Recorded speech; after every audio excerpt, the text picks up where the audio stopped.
구독자 여러분, 여러분의 열화와 같은 성화에 힘입어 두 번째 성형안과 시간을 가지도록 하겠습니다. 잘 보는 안과 문홍재 원장입니다. 안녕하세요. 네, 여러분들이 너무 많은 성화를 열화와 같은 응원을 해주셔서 이제 두 번째 시간을 가지게 되었습니다.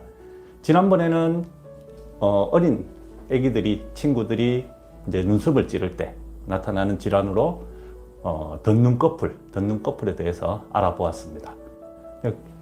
강의가 나간 후에 수많은 질문들이 올라왔고요. 그 중에서 이제 몇 가지 질문을 제가 오늘 답을 해드리도록 하겠습니다. 첫 번째로 보면은 아기들 눈썹이 찔릴 때 수술을 안 하고 놔두면 어떻게 되나요? 이런 질문을 하셨어요. 당연하죠.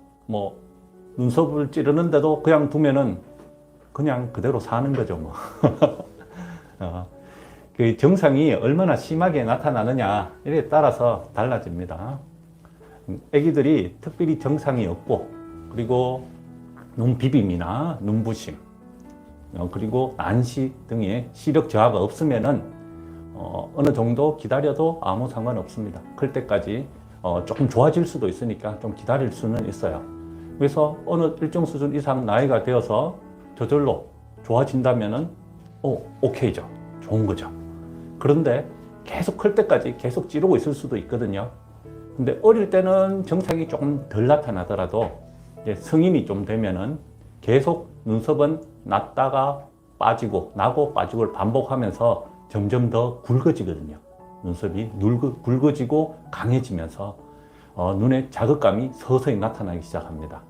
그래서 성인이 되어서 비로소 수술하시는 분도 있어요. 그렇게 두었다면은 계속 이제 찌르고 해서 커서 수술할 수도 있고, 아니면 좋아지면은 오케이인 거죠. 그래서 기다려 볼 수도 있지만 증상에 따라서 조금 차이는 난다. 이렇게 아시면 됩니다. 다음, 아이가 속눈썹이 눈을 찌릅니다. 수술을 하긴 해야 하나 전신 마취가 걱정입니다. 몇 살 때 하는 게 가장 좋은가요? 이런 질문을 하셨어요. 전신 마취 정말 걱정되죠. 아기들은 눈에만 부분 마취해서 수술하기는 조금 어렵습니다. 그래서 못 움직이도록, 그리고 전신 마취를 하는데 속설에 따르면 전신 마취를 하면 아기가 머리가 나빠진다, 이상해진다, 이런 게 있지만 전혀 그런 건 없습니다. 전신 마취해도 아무런 문제 없으니까 걱정하지 마시고 전신 마취해서 수술하시면 됩니다. 근데 나이는 딱 정해지진 않았어요. 몇 살 때 하는 게 가장 좋다, 이렇게 정해진 건 없습니다. 이것도 증상에 따라서 달라요. 눈을 많이 비비고, 그리고 시력이 난시 때문에 많이 저하가 된다면 일찍 수술해 주는 게 좋겠죠. 보통 한 3세 전후로 해서 일찍 수술하는 친구들은 할 수 있고요. 증상이 특별히 없는 경우는 조금 클 때까지 좀 좋아지는가 기다려 봐도 됩니다. 그게 보통 한 초등학교 들어갈 무렵인 한 6세, 7세? 딱 정답은 얘기하기는 힘들지만 그 정도까지 지켜보고 계속 눈을 찌른다면은 수술해 주는 게 좋을 것 같습니다. 여러 가지 질문들이 있었는데 이제 요 두 가지 질문으로 마치고 우리 이제 두 번째 질환으로 성형안과 질환 넘어가 보도록 하겠습니다. 지난번에는 속눈썹이 찌르는 질환인데 아기들이 주로 많은 덧눈꺼풀에 대해서 알아봤고, 이제 두 번째로 눈꺼풀 속말림, 한자로 얘기하면 안검내반이죠. 눈꺼풀이 안으로 말렸다, 이런 얘기죠. 결론적으로 눈꺼풀이 안으로 다 말려 들어가니까 이 속눈썹이 눈동자를 찌릅니다. 각막과 결막을 찔러서 눈에 자극을 주고, 결국 눈물이 찝찝하고 눈곱도 끼고 이물감도 줍니다. 그러면 눈이 불편하다고 병원에 내원하게 되죠. 이 눈꺼풀 속말림, 안검내반은 덧눈꺼풀, 지난번에 강의했던 거하고 차이를 잠깐 보도록 하겠습니다. 덧눈꺼풀은 눈꺼풀 자체, 눈꺼풀 자체는 정상이에요. 안으로 말려 들어가질 않았어요. 덧눈꺼풀은 이렇게 눈꺼풀 태는 정상인데 앞쪽에 속눈썹 밑에 있는 이 피부들이 도톰하면서 이 피부 자체가 속눈썹을 미는 거예요. 밀어서 눈썹이 찌릅니다.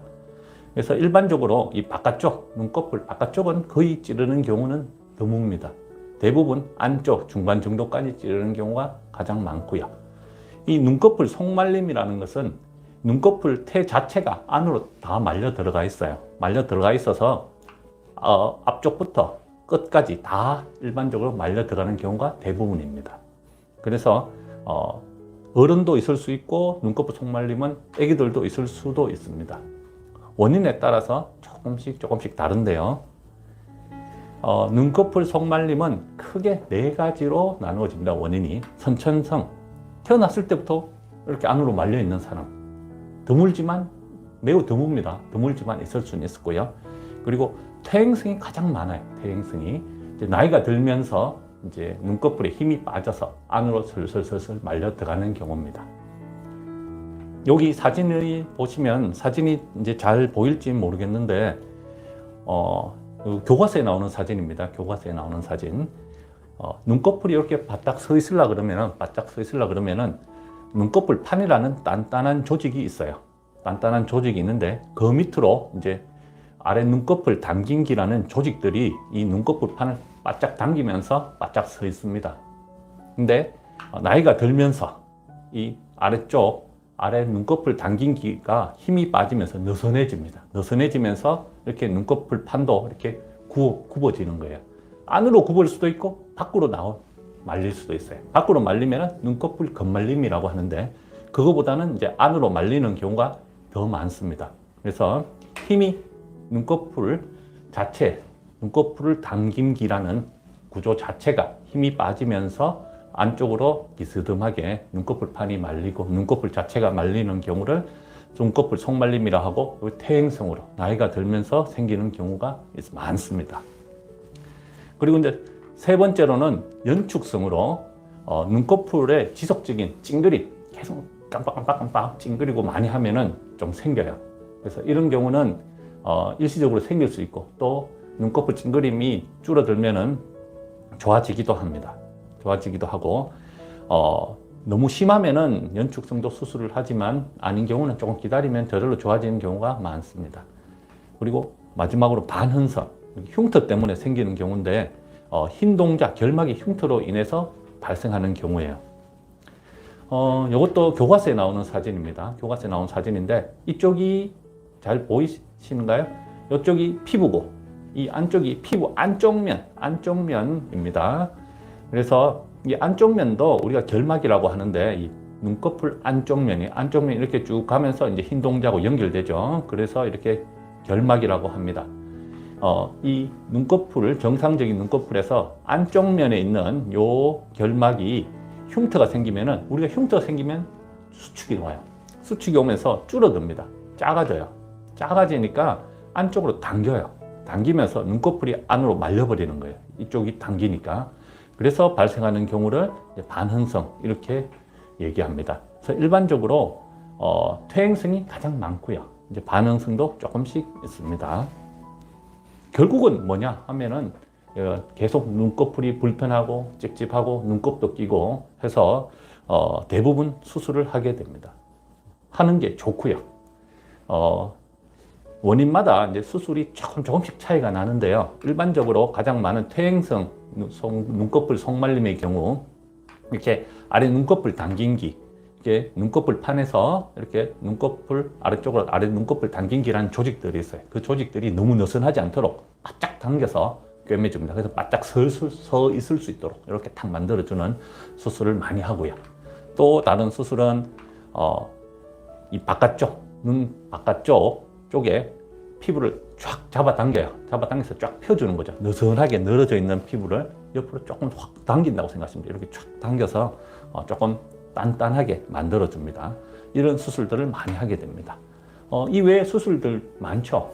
다르게 하는 수술 방법도 있고, 그리고 원인에 따라서 조금씩 차이가 납니다만, 일반적으로 이렇게 속눈썹이 눈을 찌른다면 찝찝하고 눈곱이 끼고 해서 가까운 안과 선생님을 꼭 만나 보시고 이런 수술적인 조치를 취해 봤으면 좋겠습니다. 오늘은 간단하게 안검 내반에 대해서 알아보셨는데 또 여러 가지 좋은 질문들을 해주시면 다음 시간에 또 답변을 해드리도록 하겠습니다. 많이 응원해 주시면 감사하겠습니다. 다음 시간에는 또 더 좋은 내용으로 찾아뵙도록 하고요. 저희 병원에 있는 원장님들 소개 한번 해드리도록 하겠습니다. 쭉 방송을 다 보신 분들은 다 아시겠죠. 다음 시간에 또 만나요. 여러분 화이팅!